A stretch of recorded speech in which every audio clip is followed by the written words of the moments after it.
خاص بات آپ کو بتا دوں، کوئی عمل اور کوئی عبادت دنیا کی ایسی نہیں جس کا قبول ہونا حتمی اور یقینی ہو اور قطعی ہو. کوئی عبادت ایسی نہیں. آپ عمر پر نماز پڑھیں، ساری رات کھڑے ہو کے نفل پڑھیں، اس کی مرضی ہے قبول کرے یا نہ کرے. ساری عمر جا کے حج کرتے رہیں، اس کی مرضی قبول کرے یا نہ کرے. میری بات آپ کی سمجھ میں آئی؟ زکوٰۃ دے، صدقہ خیرات کریں، اس کی مرضی قبول کرے، وہ مالک ہے. مرضی تو نماز پڑھنے والے کی نماز کو فویل للمصلین الذین هم یراؤون قرار دے. یہ ریاکار ہیں، یہ نمازی ریاکار ہیں، دوزخ میں جائیں گے. مالک ہم نماز سمجھ رہے ہیں، وہ ریاکار دے دے. ہم روزے رکھتے رہے اور وہ کہے یہ نیری بھوک اور پیاس ہے. وہ مالک ہے. کوئی عمل ایسا نہیں ہے جس کی قبولیت حتمی، قطعی اور یقینی ہو. ہر عمل اور ہر عبادت کی قبولیت ظنی ہے. کیا ہے؟ بولیے. کہتے ہیں ہر عبادت اور عمل، نماز، روزہ، حج، زکوٰۃ، عمل صالح، صدقہ، خیرات، جہاد، احادیث میں تفصیلات آئی ہیں. ہر عبادت اور ہر عمل ظنی القبول ہے. کیا؟ ظنی القبول ہے. چاہے قبول کرے چاہے نہ کرے. ایک عمل درود و سلام ایسا ہے کہ جو کبھی بھی ظنی نہیں ہے، وہ قطعی القبول ہے. وہ قطعی القبول ہے.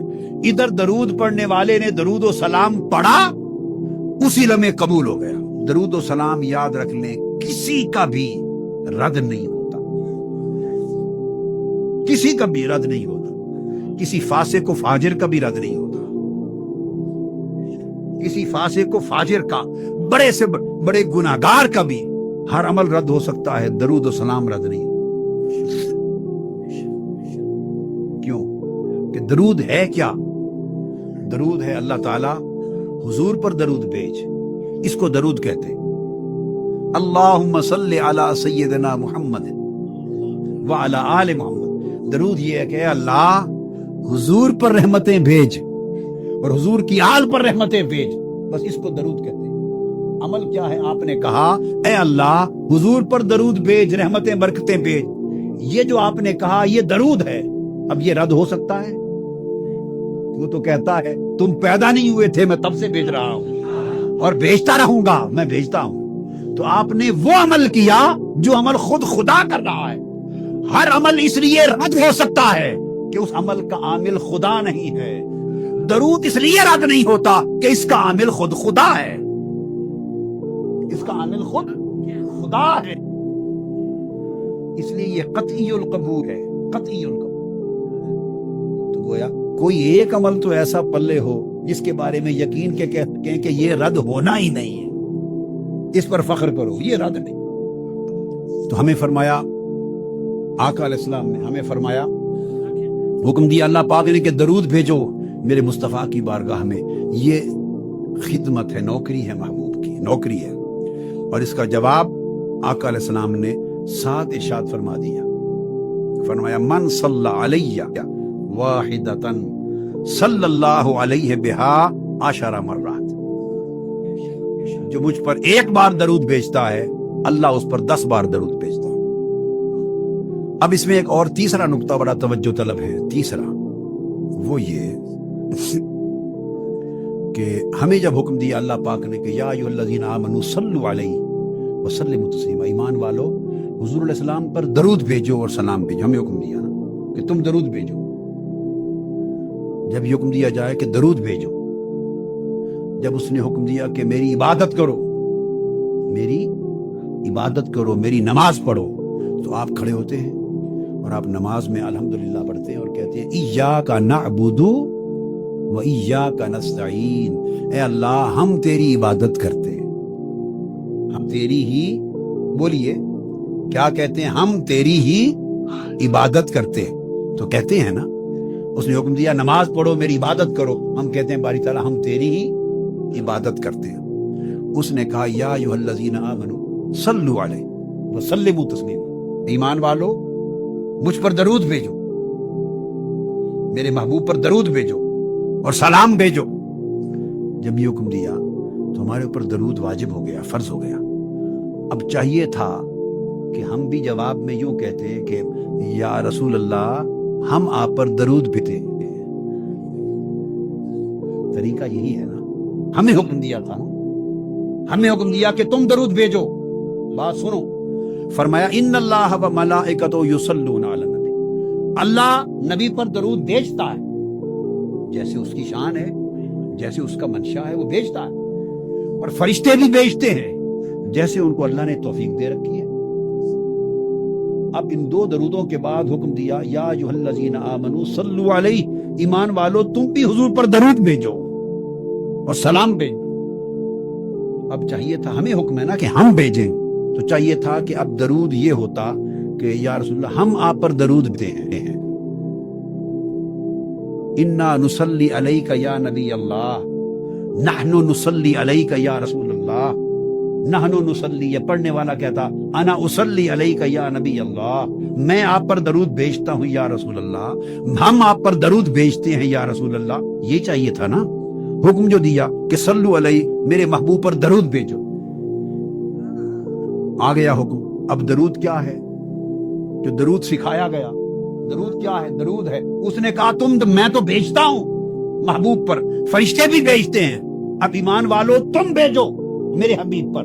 تو ایمان والوں نے اللہ اور اللہ کے رسول کا سکھایا ہوا درود بھیجا، اور وہ درود کیا پڑھا؟ ایمان والوں نے اب درود بھیجا، کہا اللہم صلی علی سیدنا محمد۔ جب درود بھیجا ہم نے تو ہم نے کہا باری تعالیٰ تو درود بھیج حضور پر، اس نے کہا تم بھیجو، اور ہم نے درود بھیجا، کیسے؟ ہم نے کہا باری تعالیٰ تو درود بھیج۔ کبھی ادھر دھیان گیا اس نقطے پر ہیں؟ یہ کیا ماجرا ہے؟ وہ تو خود بھیجتا ہے، فرشتے بھی بھیجتے ہیں، اس نے ہمیں حکم دیا تھا کہ ایمان والو صلو علیہ تم بھی بھیجو، تو بجائے اس کے کہ ہم بھیجتے، ہم نے پلٹا کے پھر اسی کو عرض کر دیا نہیں تو بھیج، محبوب تو حضور پہ درود بھیج، وعلی آل محمد، حضور کی آل پر درود بھیج، تو درود بھیج۔ اس کی حکمت کیا ہے؟ اب آپ اندازہ کریں اس رب کی شان، درود بھیجنے کا حکم بھی دیا ہے اور خود ہمیں بھیجنے بھی نہیں دیا۔ اللہ اللہ، کو سمجھ آئی ہے بات کی؟ حکم بھی دیا صلو علیہ کہ درود بھیجو، حکم دیا کہ درود بھیجو، اور بھیجنے بھی نہیں دیا۔ اور سکھا، جب پوچھا کہ درود بھیجیں کیسے، حضور سے پوچھا یا رسول اللہ سکھا دیں کہ کیسے درود بھیجیں، جب سکھایا تو سکھانے سے پتہ چلا کہ درود یہ بھیجنا ہے کہ ہم نے عرض کرنا ہے باری تعالیٰ تو درود بھیج۔ اس کی حکمت کیا ہوئی کہ ہم درود بھیجنے کا مطلب اب اللہ سے التجا کرتے ہیں تو درود بھیج، بندہ کہتا ہے باری تعالیٰ تو درود بھیج۔ اس کی حکمت کیا ہے، وجہ کیا ہے؟ یہ بڑی کمال کی بات ہے اور بڑی لطیف بات ہے۔ اس کی حکمت یہ ہے کہ اللہ فرماتا ہے کہ بندے تو جتنا بھی نیک بنے پھر بھی عیب سے پاک نہیں ہو سکتا، تو جتنا بھی صالح ہو پھر بھی گناہ سے پاک نہیں، تو جتنا بھی اعلیٰ ہو پھر بھی نقص سے، کمزوری سے پاک نہیں۔ اور میرا محبوب طاہر و مطہر ہے، میرا محبوب طاہر و مطہر ہے، اور درود بھی طاہر و مطہر ہے۔ اگر تو کہے انا اصلی علیک یا رسول اللہ، نحن نصلی علیک یا نبی اللہ، حضور میں آپ پر درود بھیجتا ہوں، ہم آپ پر درود بھیجتے ہیں، تو آپ ہیں کون یہ کہنے والے کہ ہم آپ پر درود بھیجتے ہیں، میں آپ پر درود بھیجتا ہوں؟ اللہ نے کہا کہ درود بھیجو، اور بھیجو یوں کہ مجھے کہو کہ میں بھیجوں، پڑھوں گا پھر بھی میں، مگر تمہارا بن جائے گا۔ ارشاد فرمایا کہ اپنا درود بھی خود بھیجوں گا، جو ان اللہ و ملائکتہ یصلون علی النبی کے حصے کا ہے، جو میرے حصے کا درود ہے وہ بھی خود بھیجوں گا، اور صلو علیہ کے حصے کا بھی میں بھیجوں گا۔ ان اللہ و ملائکتہ یصلون، اللہ اور اس کے فرشتے درود بھیجتے ہیں، اپنے حصے کا تو بھیجتا ہی ہوں، اور جو تمہیں حکم دیا کہ یا ایھا الذین آمنوا صلوا علیہ، ایمان والو تم بھی میرے محبوب پر درود بھیجو، تو تمہارے حصے کا بھی میں ہی بھیجوں گا، اس لیے کہ مصطفیٰ پر درود میرے سوا بھیجنے کا حق ہی کوئی ادا نہیں کر سکتا. کون حق ادا کر سکتا؟ مصطفیٰ پہ درود سوائے میرے کوئی بھیج نہیں سکتا. اب تو صرف طریقہ یہ ہے کہ تمہاری زبان میرے محبوب پر درود بھیجنے کے قابل کہاں. چونکہ درود کیا ہے؟ درود حضور کی حمد و ثنا ہے، رفعت ذکر ہے. تو تم حضور کے لیے تم اپنے پاس سے درود نہیں بھیج سکتے، اس لیے تم زبان سے یہ نہ کہو کہ ہم آپ پر درود بھیجتے ہیں، نہ، یہ مجال نہیں تمہاری. تو تم پلٹ کے مجھ ہی سے درخواست کر لو کہ باری تعالیٰ اپنے حصے کا تو بھیجتا ہی ہے، ہمارے حصے کا بھی بھیج. تو میں اپنا بھی بھیجوں گا، تمہارا بھی بھیجوں گا. ہو یہ جائے گا جو مجھے درخواست کرے گا کہ مولا ہمارے محبوب پہ درود بھیج، میرے آقا پہ تو درود بھیج، جو درخواست کرے گا یہ اس کے نامہ اعمال میں درود لکھا جائے گا کہ اس نے درود پڑھا. درود اللہ کو پھر درخواست ہے، درود اللہ کو پھر درخواست ہے. حکم بھی ادھر سے آیا کہ درود بھیجو، درخواست پھر ادھر گئی تو ہی بھیج.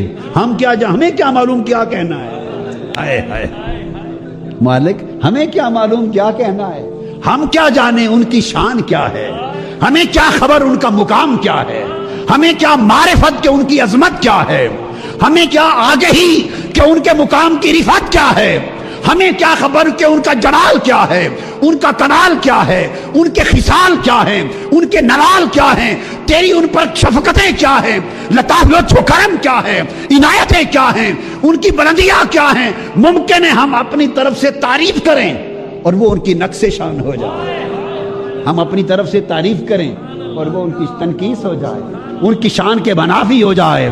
نہ ہمیں خبر، نہ ہمیں معرفت، نہ ہمیں ادراک، نہ ہماری زبان پاک، نہ ہمارا فہم بلند، نہ ہم میں اتنی وسعت، نہ توفیق. مولا تو نے حکم دیا درود بھیجو، تعمیر ہو گئی، ہماری طرف سے تو ہی بھیج دے، ہماری طرف سے بھی تو ہی بھیج دے. تو اللہ نے ہماری طرف سے بھیج دیا. تو اب درود قبول ہوا کہ نہیں؟ قطعی طور پہ، قطعی طور پہ قبول ہو گیا نا. رد ہی نہیں ہے. رد اس لیے نہیں کہ ہم نے تو اپنی طرف سے کیا ہی کچھ نہیں. رد کیا ہو؟ ہم پڑھتے تو رد ہوتا. آپ سمجھے بات کو؟ اگر ہم پڑھتے تو رد ہوتا. ہم اگر کہتے کہ میں درود بھیجتا ہوں حضور پر، ہم درود بھیجتے ہیں نبی پر، اگر ہم یوں کہتے تو شاید رد بھی ہو جاتا، کیونکہ پھر وہ ہمارا تھا.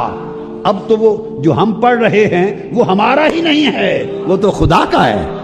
ہم تو اسی کو کہہ رہے ہیں مولا ہم گناہگار ہیں، ہم ناقص ہیں، ہم عیبدار لوگ ہیں، ہمیں سمجھ ہی نہیں کیا کہنا ہے. تو جو درود بھیجنے کو حکم ہے تو ہی ہماری طرف سے بھیج دے. تو اس لیے ہم نے تو درود میں ایسی کوئی بات ہی نہیں کی جو رد ہو سکے، ایسا کوئی لفظ اور جملہ ہی نہیں بولا جو رد ہو سکے. ہم نے تو اسی کو کہا ہے تو ہمارا بھی ساتھ بھیج دے. اس لیے درود کبھی رد نہیں ہوتا.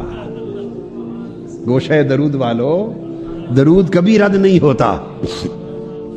تو یہ 10 دن آپ وہ عمل کر رہے ہیں کہ ہر عمل اللہ نہ کرے کہ رد ہو، مگر رد ہو سکتا ہے. یہ 10 دن کا درود کا عمل کبھی رد نہیں ہو.